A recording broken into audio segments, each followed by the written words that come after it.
Today's scripture from the Gospel of Mark is the passage that I preached on this past Sunday, Mark 8, verses 31 to 38.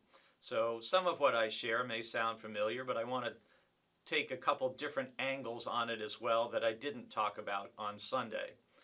When you look at this particular passage and about being disciples of the cross, and our verse for the day is verse 34, where Jesus says, He called the crowd with his disciples and said to them, If any want to become my followers, let them deny themselves and take up their cross and follow me. And there's kind of three things that Jesus mentions in that one verse: self-denial, taking up a cross, and following Jesus. And those are three things that we need to do as disciples. And I talked in the sermon about some practical expressions of how we can practice self-denial. One of the spiritual disciplines that involves self-denial is fasting, teaching ourselves to deny ourselves food, for example, by skipping a meal or two meals, or not eating for a whole day for 24 hours. We can also fast from other things that have a hold on us. We can fast from technology. We could fast from our mobile phone. So there are many ways we can practice and learn self-denial.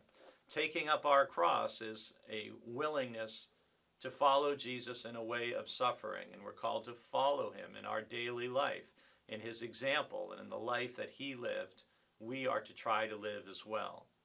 Two other things which I didn't touch on Sunday, which this gives me the opportunity to do so, is Mark 8 verse 31 is actually the beginning of the second half of Mark's gospel.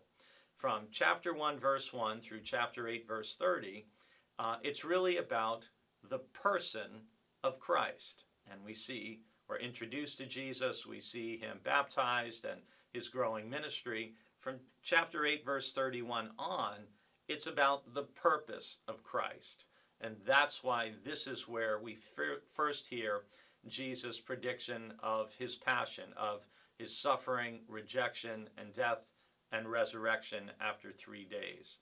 So as you read Mark's gospel on your own, that's something you can note and look for as you read through it. The first half is basically about the person of Christ. From chapter 8:31 on, it's about the purpose of Christ. The other thing I want to touch on is actually in verse 35, where Jesus says, For those who want to save their life will lose it, and those who lose their life for my sake and for the sake of the gospel will save it.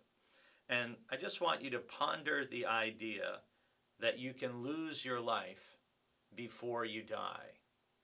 You can lose your life before you die. And what do I mean by that? I mean we can squander it. We can waste our life through bad decisions, bad choices, going down a path that is not God's path for our life. And every week in the news, we hear tragic, sad, often violent stories of people who lose their life before they die because they throw it away. And sadly, they often take other people with them. If you want to follow Jesus, self-denial, take up your cross, and try to live as Jesus would live your life today and every day. For in losing your life for the sake of Christ and the sake of the gospel, truly, you will save it.